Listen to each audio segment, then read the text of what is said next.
Hello doctor. என்னோட குழந்தைக்கு வந்து மோஷன் போற இடத்துல அடிக்கடி வந்து அரிப்பு வந்துட்டே இருக்கு. சம்டைம்ஸ் பூச்சி வர மாதிரி கூட தெரியுது. ஸோ இதுக்கு டிவார்மிங் தானே பண்ணணும். டிவார்மிங் அடிக்கடி பண்ணணுமா?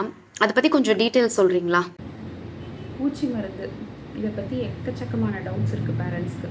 ஸோ என்ன பிராண்ட் மருந்து கொடுக்கணும் அப்படின்றத உங்கள் பீடியாட்ரிஷியன்ட்ட கேட்டுக்கோங்க. எப்படி கொடுக்கணும் அப்படின்றத நான் சொல்கிறேன். ஸோ பூச்சி மருந்து கொடுக்குறப்போ 2 டோஸ் நம்ம கண்டிப்பாக கொடுக்க வேண்டியது அவசியம். அதாவது இன்றைக்கி நைட் ஒரு டோஸ் கொடுக்குறீங்க அப்படின்னா 2 வாரம் கழித்து 2வது டோஸ் கொடுக்கணும்.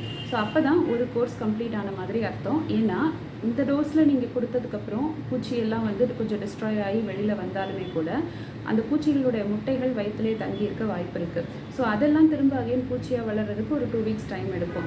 ஸோ அதை நம்ம எராடிகேட் பண்ணாத வரைக்கும் இந்த பூச்சி தொல்லை வந்து குழந்தைங்களுக்கு பர்சிஸ்டண்ட்டாக இருந்துகிட்டே தான் இருக்கும். ஸோ அதனால் எப்போவுமே நீங்கள் பூச்சி மருந்துன்னு கொடுக்குறீங்க அப்படின்னா இன்றைக்கி ஒரு டோஸ் 2 வாரம் கழித்து இன்னொரு டோஸை மறக்காமல் கொடுக்கணும். எல்லா ஏஜ் குழந்தைங்களுக்கும் இதே தான் டோஸ் ஷெட்யூல். 6 மாதத்துக்கு ஒரு தடவை நீங்கள் பூச்சி மருந்து ரிப்பீட் பண்ணலாம் உங்கள் பீடியாட்ரிஷியன்ட்ட கேட்டதுக்கப்புறம். ஸோ நீங்களே மருந்தை வாங்கி கொடுக்குறப்போ வந்து டோஸ் சரியாக கொடுக்கலைனாலோ இல்லை சரியான காம்பினேஷன் மருந்து கொடுக்கல அப்படின்னாலோ வந்து குழந்தைங்களுக்கு அதனால் அலர்ஜி ஏற்படுறதுக்கு வாய்ப்பு இருக்குது. ஸோ எப்போவும் உங்கள் பீடியாட்ரிஷியனை கன்சல்ட் பண்ணிவிட்டு நீங்கள் மெடிசன் கொடுக்குறது அவசியம்.